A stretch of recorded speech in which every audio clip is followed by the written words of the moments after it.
This is my room. This is where I do all my drawings and where my computer is. These were presents from my brother for my last birthday, and those were some things I got in an antique shop. And there's a lovely calendar. The gun is something that Les won me in when we went to this fair once, so that's a treasured memory. And we come over here now to this shelf which I've been working on, and of course the brand new edition here, Evil of the Daleks, which I'm watching in black and white. I don't think many people like the fact that I watch it in black and white, but I watch it in black and white because that's how it would have originally been. And when I watch, you know, Laurel and Hardy and things like that, I always watch it in black and white because that's how it would have been. And this is my shelf of all the lost Doctor Who stories and the 10th Planet, of course, but that's just because it's just an extra one that I have. So they're all my sort of collection of those. And I've started with this this scene here because I did have these autons up here, but they didn't match with the second Doctor. So I decided to get these Power of the Daleks.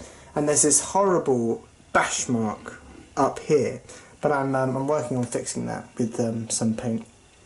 And these are just sort of like bookends, but they're black and they kind of split the scene up a bit. So if I ever want to change it around a bit, I can use these bookends to like cut it up a bit. Unfortunately, I'm going to have to get rid of Benton and Brigadier and Yates because I can't think of any sort of one I want to buy with those. So I've decided instead for this gap here, because it's a sort of shelf about lost Doctor Who stories, I've decided to buy two Saucer Daleks, so the Saucer Commander and the other one that goes with that one, and Ian and a First Doctor. But I don't really like Ian because I think that it doesn't really look like him at all. It's like that episode of The Chase when they make that duplicate of the Doctor. It don't really look like him. So that's why I was hesitant when it came out not to buy it, because it doesn't really look like him very much.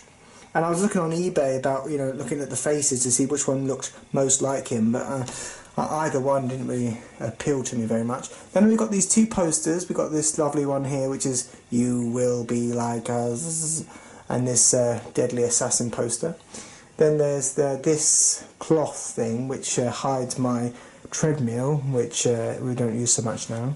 Up here we have drawings which use glitter, and they can't be put with the other drawings because the glitter leaks onto other drawings and makes a horrible sort of mess. So these are the glitter drawings, which have glitter backgrounds, just waiting there to be sold. One of my latest ones is Naked Heather Trott, which I completed, and there are two Star Trek ones here of Spock and Captain Kirk.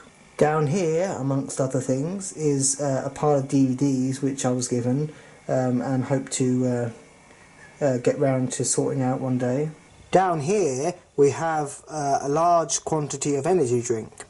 The ones on the right are ones which I got when there was a shortage of energy drinks. When the cheapest energy drinks that you can buy, there was a shortage of them.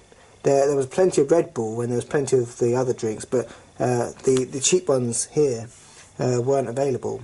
Well, they were available for like non-diet ones, but I want the diet ones. And eventually we did find some of these, so I got a huge quantity of energy drink now.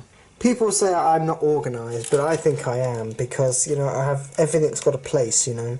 I've got my little stamps there, I've got my paper clips, everything you could need. I've got pens, which of course you do need, and my little note papers there.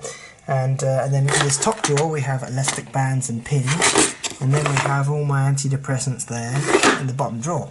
I didn't really plan to make a video, really. I just kind of thought, wouldn't it be nice to sort of talk about this shelf, which I'm sort of making look nice and making it a nice display.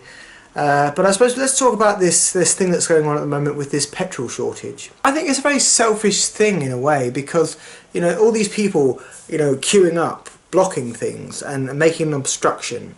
It's really very selfish, because they don't really, I don't think people really think of the implications it has. You know, like for example, it stops buses, you know, and where I live, you know, there's a petrol station where I live, and also there's a petrol station where I work. So, you know, it's difficult because the buses won't go there because of the big queues. and so it causes a problem, and so the buses have to sort of drop you off at the bottom of the road. And where I work is a very steep hill that goes up to where I work. And I did actually tweet Brighton and Hove Bus Company and said, you know, are you actually going there today? And they said, no, we're not. And then I climbed this big hill and I saw like 3 buses there, and I was like, argh. But I mean, it is silly, and you kind of just want to knock on all these car windows and say, you're nuts!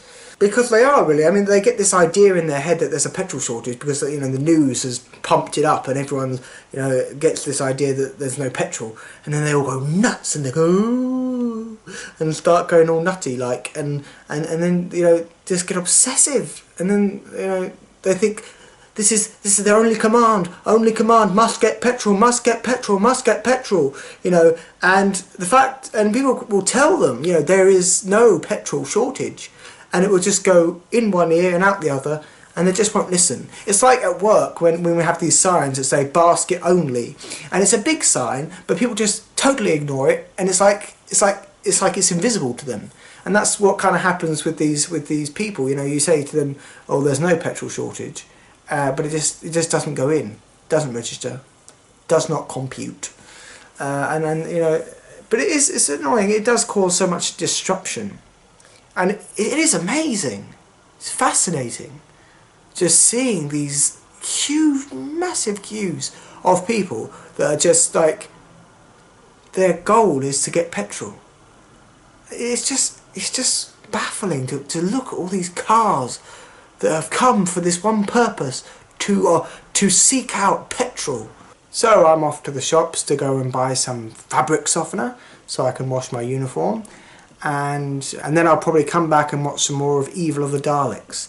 I'm on episode 4. So here we go. This is the puzzle I'm currently working on.